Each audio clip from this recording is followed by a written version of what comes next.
Sosok pendekar silat tantang duel Kapolres Madiun, sambung persaudaraan. Viral di media sosial, Kapolres Madiun AKBP Anton Prasetyo ditantang duel. Tantangan dilontarkan seorang pesilat dalam sebuah video. Berikut tanggapan langsung dari Kapolres hingga para tokoh persilatan. Tantangan kepada Kapolres Madiun diberi label adu duel bertajuk Sambung Persaudaraan yang rencananya dilakukan di Mapolres Madiun pada Sabtu 28 Oktober 2023. Sosok pendekar silat yang tantang Kapolres Madiun bernama Mustafa.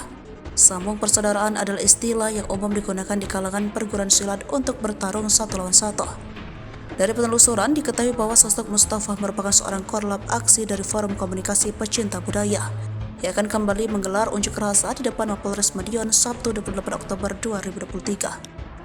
Dalam surat pemberitahuan unjuk rasa, materi demo tertulis menuntut Kapolres Madiun bersedia menjalin persaudaraan dengan mengenal budaya pencaksilat melalui sambung persaudaraan dengan saudara Mustafa.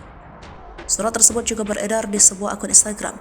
Ketika dikonfirmasi, Mustafa meminta agar wawancara sebaiknya diajukan pada aksi damai pada Sabtu 28 Oktober 2023. Kita bahas pas unjuk rasa saja, ujarnya melalui aplikasi pesan singkat Kamis 26 Oktober 2023. Dihubungi secara terpisah, Kapolres Madiun AKBP Anton Prasetyo mengaku mengetahui soal konten tersebut, hanya dirinya menanggapi santai dan enggan mengomentari lebih jauh. Tidak ada yang perlu ditanggapi, Mas. Saya berpesan kepada masyarakat jangan mudah terprovokasi dan memprovokasi, tegasnya.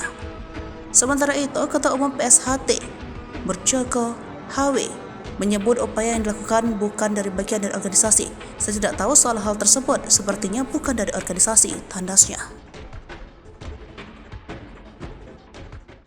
Download Tribun X sekarang, menghadirkan lokal menjadi Indonesia.